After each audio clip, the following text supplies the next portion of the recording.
Get connection with you. We're glad that all of you are able to join us again. My name is Vincent Omen, Daniko Apepuka. Okay, hello again. Okay, Daniko Kosuats, my colonized name, Butch Wolfley. Good. So glad to be here again for another quick journey down residential school issues and so forth, and both survivors, and of which there's a lot here at Siksika Nation. So Yeah. there's a lot of us survived that process, and Yeah. so with that, I'm just going to turn it over to Vincent just to give you a lead-in as to some of the things that we're going to be taking a look at today.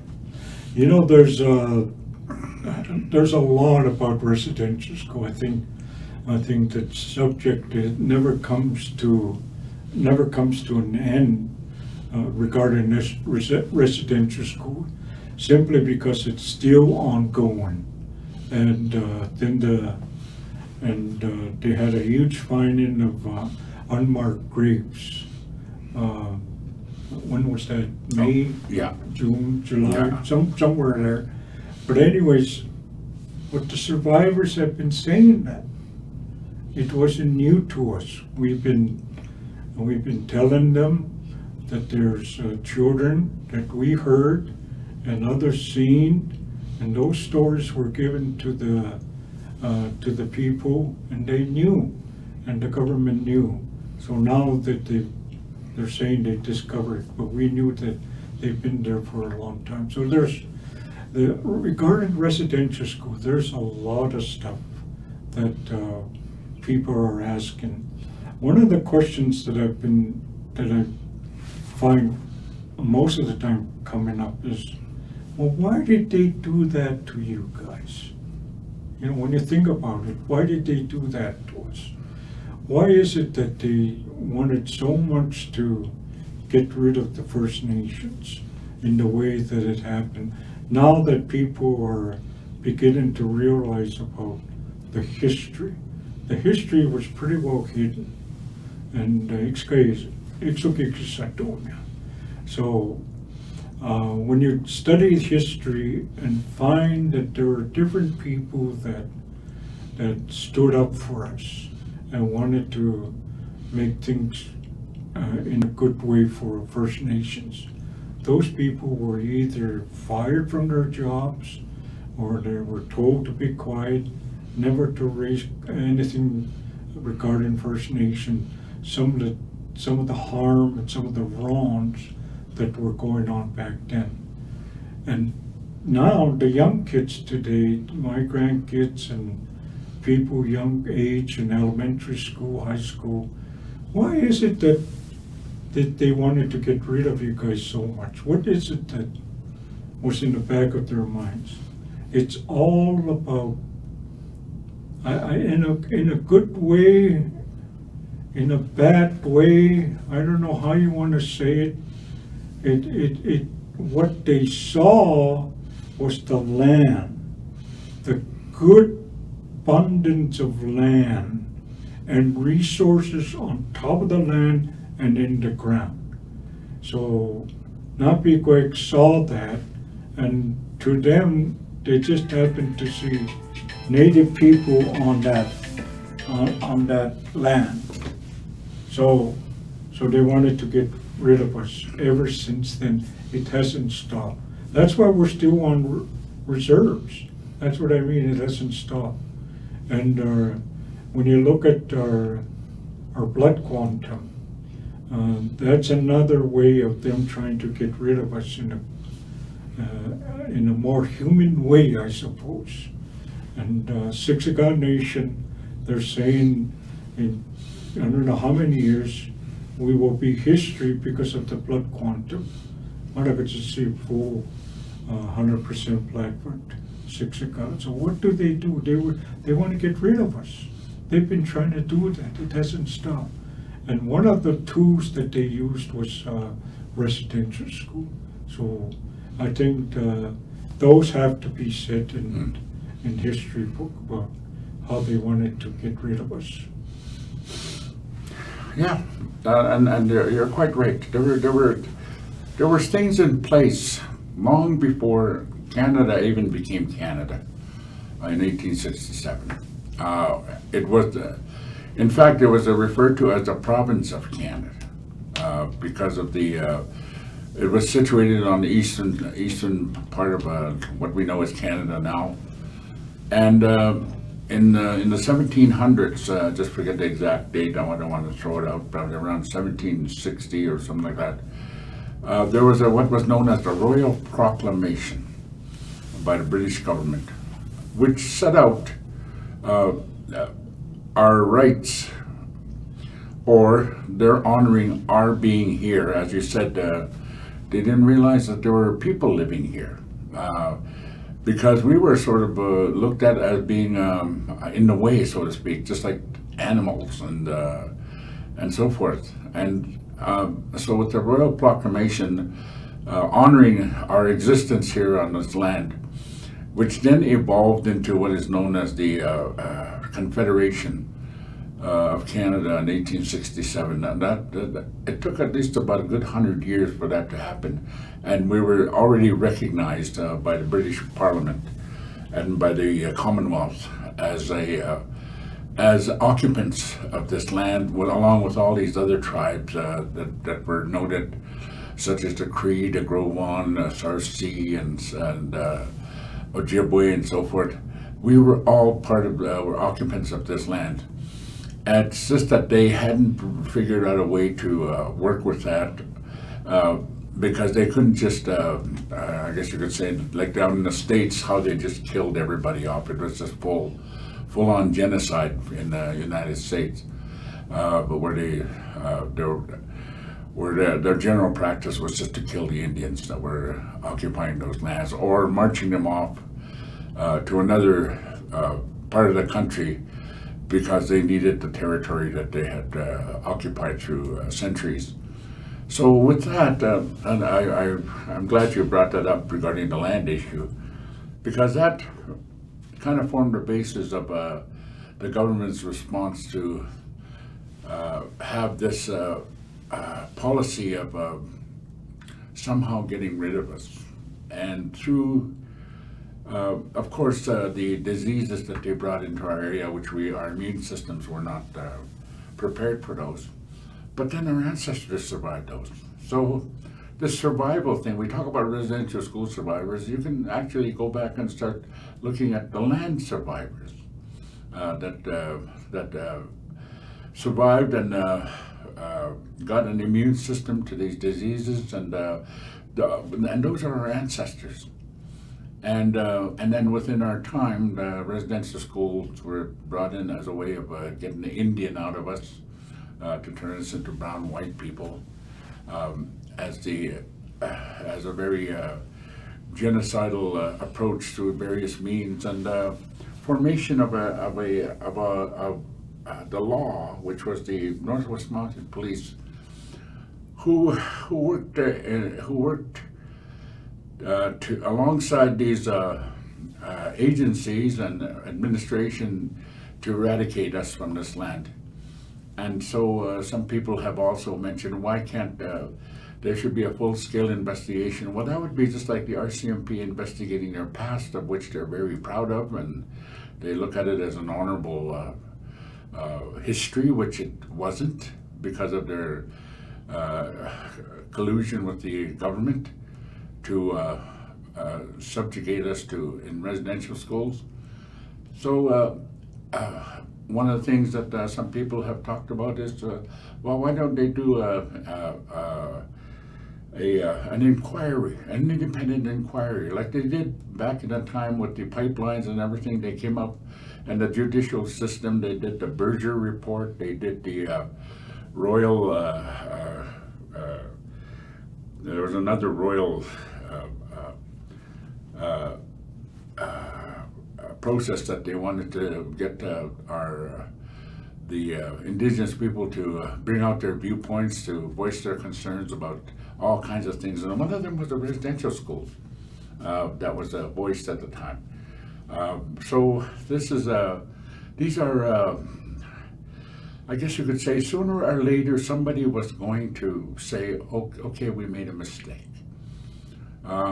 Such as here with our Siksika Nation, we had half, more than, I would probably say, more than half of the reserve was sold off illegally in order to make way for settlement and for settlers to buy cheap land, cheap Indian land, and it was actually advertised as that, not realizing that this land that they were selling and had actually stolen from us became very rich and nurtured a lot of crops, and of course you talk about the land and the resources on top, also the resources in regards to the discovery of oil and gas.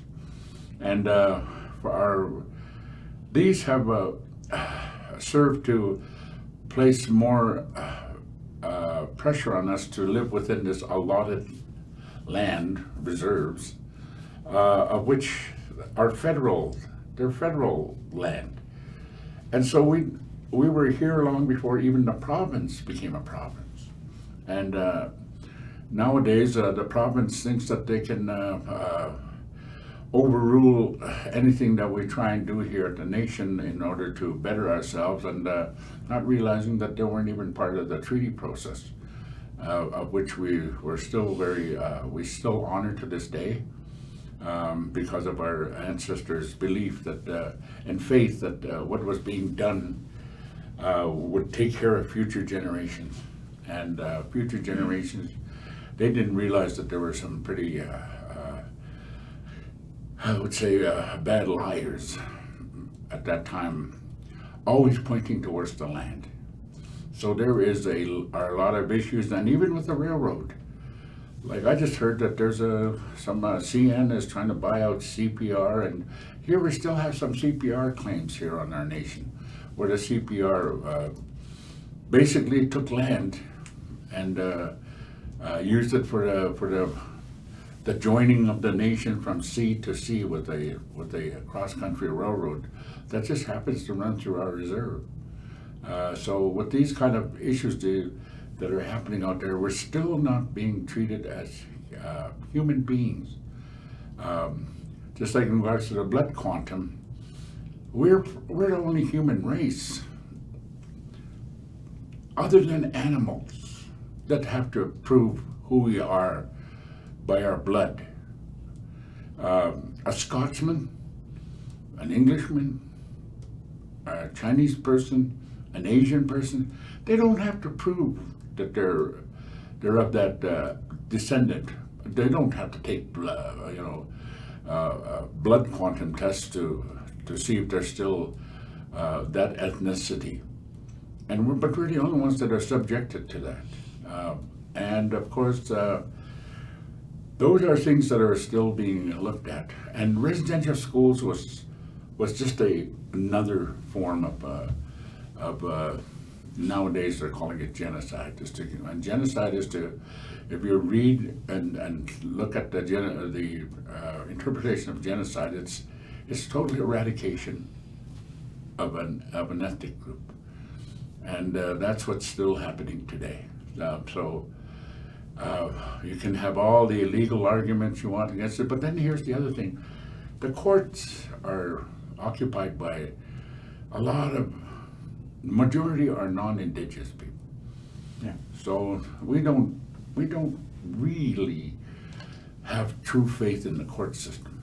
And as I had mentioned before regarding the RCMP, they don't want to besmirch their history by saying that they were in collusion with this genocide, along with all the other corporate players that have, I guess you could say, profited off our land in regards to the use of water, the use of the land, and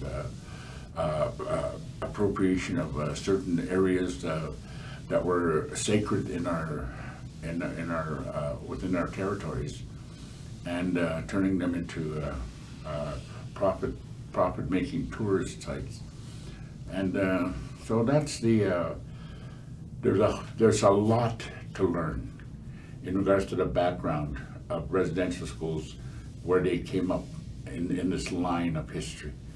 And that's where you have to go back to, is for those of you who have an inquiring mind and want to learn about this background. You want to lead the nation on into these areas of contention that we need to fight for our land, for our people. Well, those are the documents that are still standing today. And the government can't just say, forget about them. Yeah. They're still in play today because they were all, from the Royal Proclamation to the, we even have connections with the states. Before Canada, Western Canada became part of Canada, we even had a treaty with the American government, of which we're a part of here in Siksika, and the Blackfoot Confederacy. It was called the Lame Bull Treaty. And that happened long before 1877, which was the Blackfeet Treaty. And I still have to correct people on that, but it's a Blackfeet Treaty. It just happened to be the number, with the number of treaties, it was the seventh one. But it is referred to as the Blackfeet Treaty. Yeah. And that's what, and all these other adhesions happened after a supplementary additions like the Nakota Nation, Wastoni Nakota Nation, Sutina, and but that has been the I would how would you say it? People have been trying to change that narrative for a long time, but realize this: if you start changing the narrative, you are actually weakening the whole process of of understanding what this whole process was in subjugating us to these little pieces of land called reserves. Yeah. And it'll also affect other people's, I guess you could say, aspirations and so forth. So that's just a quick, I guess you could say, just a quick timeline. And so. You know, when they say we were here, there's two things, there's two words that comes up all the time. They wanted to get rid of us, that's one, and they had different ways of trying to get rid of us. And so that's the word, to get rid, the sentence, to get rid of us. And then the second one was to remove us. So those two things always come up when you hear different ones talking about First Nations on Indian land. And these are our lands. And so when we signed the treaties from the beginning of time to forever, these lands that we're sitting on and the traditional lands have been ours. And what the newcomers saw was these lands. And so ever since then, they've been wanting these lands, and so they didn't know how to get rid of us, they didn't know how to remove us, and one of the ways was through residential school. And the Indian minister of the time in the 1800s said, we're going to get rid of the Indian problem. That's the word he used. We're going to get rid of the Indian problem. So he lists some of those things. And one of those things was residential school, to get rid of us. And how are they going to get rid of us? They were going to, he used the word to kill the Indian in the child. To kill the Indian in the child. So in other words, they wanted to, and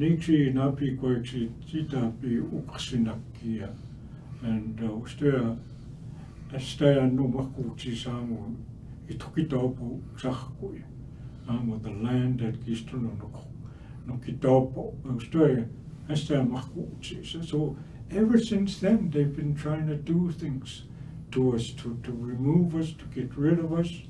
And then the other thing is then they used the blood quantum, and you're right, we're the around the world. Who can you do? Which other people group can you name other than the Jewish people and us? You still know.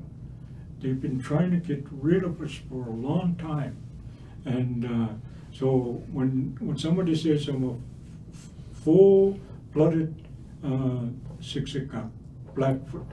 So what they want to hear is we're zero. And they're trying to, as much as they can, as quick as they can, to get us down there. So this way they don't have to be responsible. And you're right. When you go to Strathmore, Clooney, Pisano, Calgary, have you ever heard of Napi Makitans? 50% Napi. Mhm. You never hear them say that. Yeah. No, it's just Kisturno. Mabatam Cinema Marakanikia, 75% Chinese. You never heard that.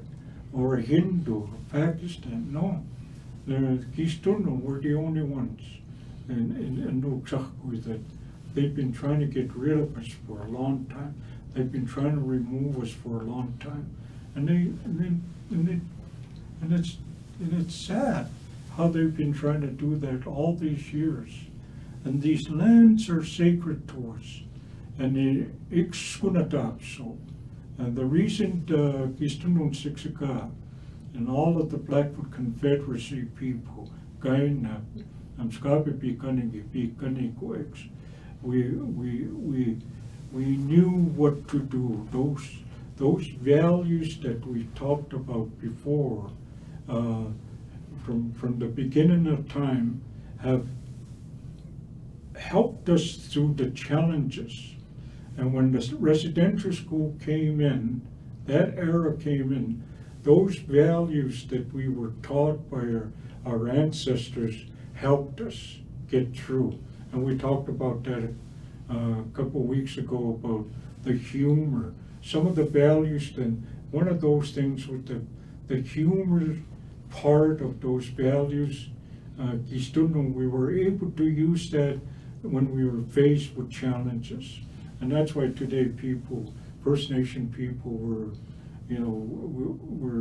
were able to shine, were able to rise up anything that come against us because of the strong traditional values that our people had. And they wanted to get rid of us because of the land. They didn't value who we were. They didn't understand who we were. They wanted the land so they can sell the land to the newcomers.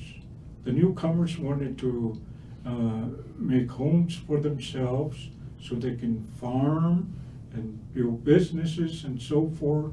The towns were being built across Western Canada, and these towns were getting bigger and bigger. The cities were growing, and the wheat fields and the farming, the cattle industry, and all that it was just really growing real fast.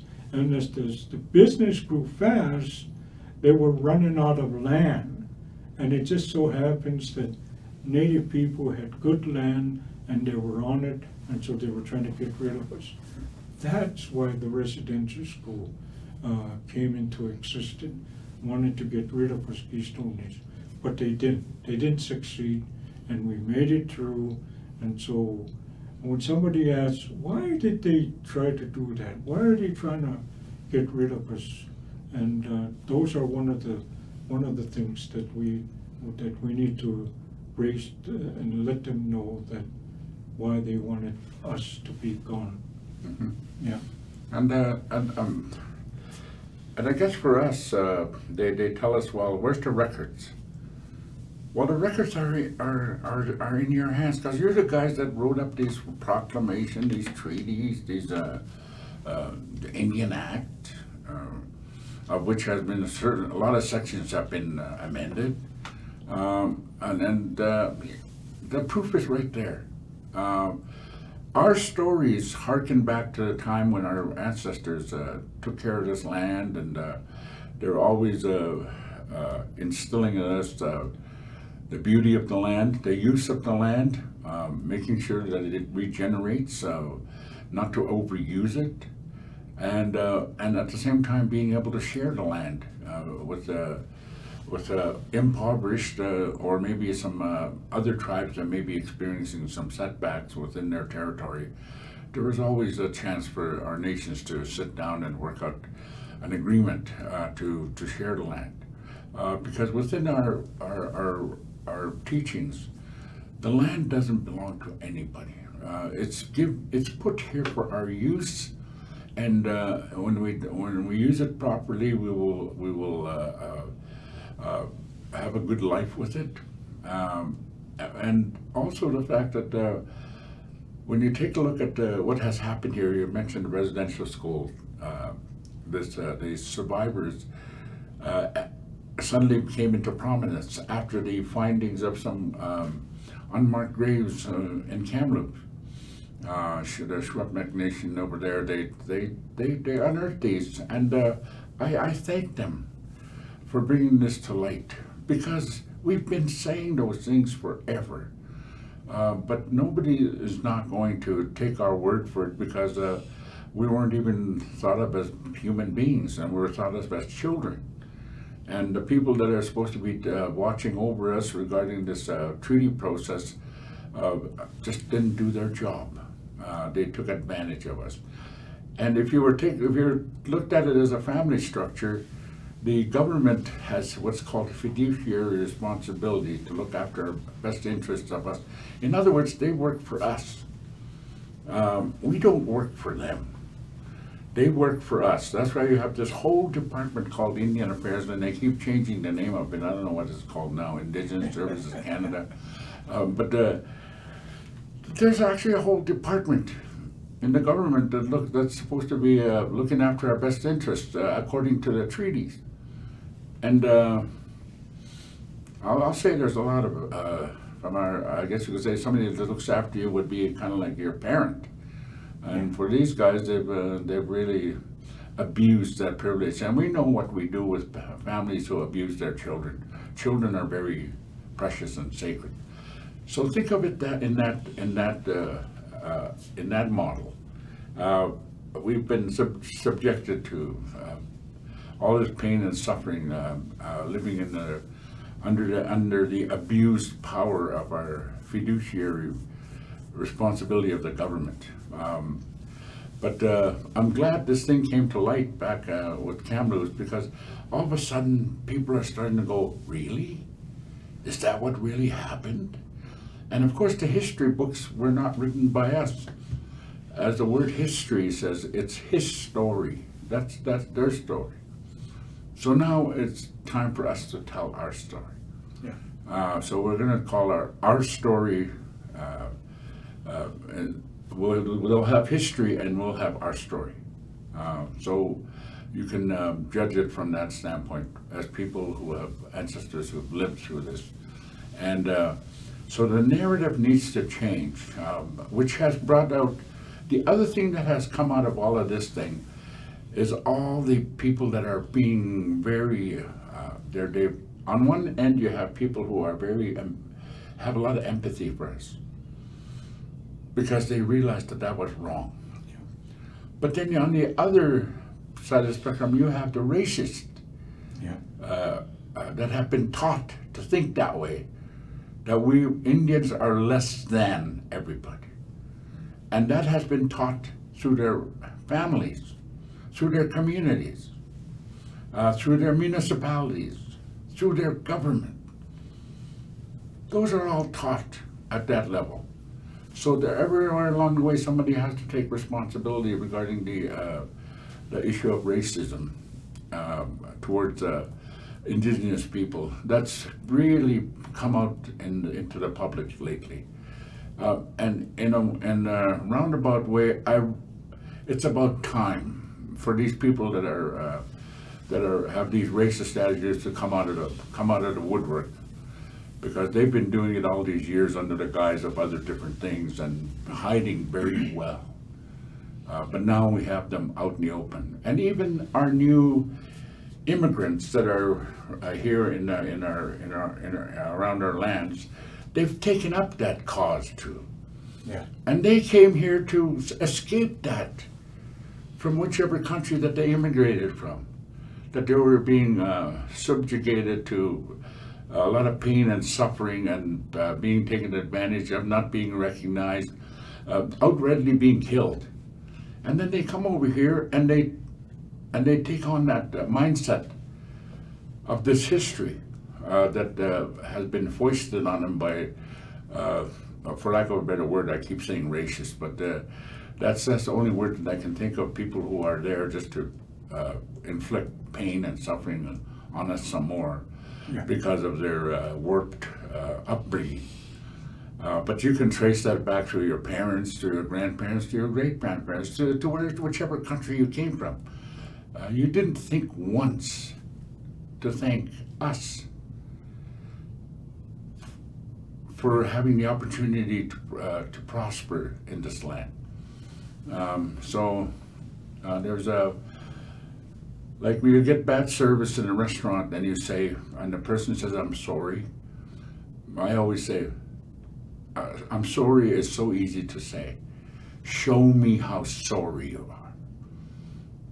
And that's my response nowadays to people who are saying, I'm really sorry you people went through that. Well, show me how sorry you are. How would you wrong that right? Okay, I better I better kind of slow down here before I get real mad.